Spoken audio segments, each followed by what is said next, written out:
నమస్తే, నేను మీ KS Naidu. KS నేను సైతం ప్రశ్నిస్తా యూట్యూబ్ ఛానల్కి స్వాగతం. ఆంధ్ర రాష్ట్రం అభివృద్ధి బాటలోకి అడుగులు పడ్డాయి, అదే దిశగా వెళ్తూ ఉంది. సో దాంట్లో ప్రత్యేకించి చంద్రబాబు నాయుడు గారు ఆల్రెడీ అమరావతి మీద ఫోకస్ చేయడం జరిగింది. సో దానికోసం డిఫరెంట్ టైప్ ఆఫ్ ప్రపోజల్స్ అన్నీ కూడా ఇంప్లిమెంట్ చేసుకుంటూ పోతుండడం జరిగింది. దానికోసం ప్రపంచ బ్యాంక్ నుంచి డబ్బులు తీసుకురావడం అవన్నిటి కూడా అమరావతి వృద్ధి బాటలోకి వెచ్చిస్తుండడం అన్నది చూస్తున్నటువంటి విషయం. సో దాంతో పాటుగా ఆంధ్ర రాష్ట్రంలో ఇంకొక మహత్తరమైనటువంటి ప్రాజెక్టే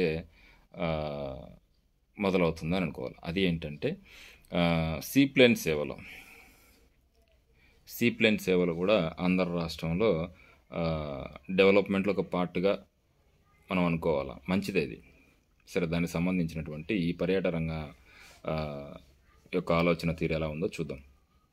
పర్యాటక రంగానికి ఊతమిచ్చేలా ఈ సీప్లేన్ సేవలను అందుబాటులోకి తేవాలని చెప్పేసి ఆంధ్ర రాష్ట్ర ప్రభుత్వం ఆలోచన చేస్తుంది. దీనికోసం అవసరమైనటువంటి వాటర్ ఎయిర్పోర్టుల నిర్మాణానికి చర్యలు తీసుకోవడానికి సుముఖంగా ఉంది ఆంధ్ర రాష్ట్ర ప్రభుత్వం, అంటే కూటమి ప్రభుత్వం.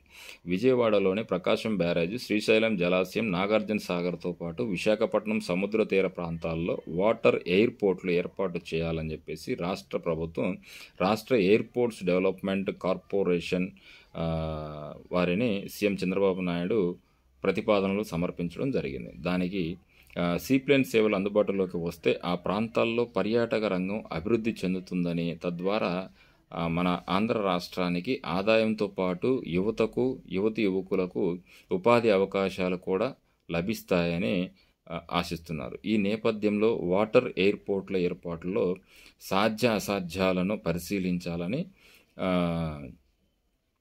ఏపీఏడీసీకి ముఖ్యమంత్రి చంద్రబాబు నాయుడు గారు ఆదేశించడం జరిగింది. సో దీంతో ఈ ముఖ్యమంత్రి చంద్రబాబు నాయుడు గారికి ఆదేశాల మేరకు ఇప్పటికే ఏపీఏడీసీ అధికారులతో మంత్రి బీసీ జనార్దన్ రెడ్డి గారు సమీక్షలు నిర్వహించారు. అనంతరం వాటర్ ఎయిర్పోర్ట్ల ఏర్పాటు సాధ్యాసాధ్యాలపై అధ్యయనం చేసి నివేదిక ఇచ్చేందుకు ఆసక్తి కలిగినటువంటి సంస్థల నుండి ఏపీఏడీసీ రిక్వెస్ట్ ఫర్ ప్రపోజల్స్ డిపిఆర్లో ఆహ్వానించడం జరిగింది. సో ఇవి ఏప్రిల్ 3వ తారీఖులోగా సమర్పించాలని కోరింది. కేంద్ర ఆర్థిక మంత్రిత్వ శాఖ ఆమోదం పొందిన తర్వాత సంస్థలు డిపిఆర్లను సమర్పించాలని స్పష్టం చేసింది. ఈ నివేదికలను పరిశీలించిన తర్వాతే వాటర్ ఎయిర్పోర్ట్ల యొక్క స్థాపనపై తుది నిర్ణయం తీసుకుంటాము అని చెప్పేసి ఆంధ్ర రాష్ట్ర ప్రభుత్వం ఒక నిర్ణయం అయితే తీసుకుంది. సో ఏదేమైనా నాకు తెలిసి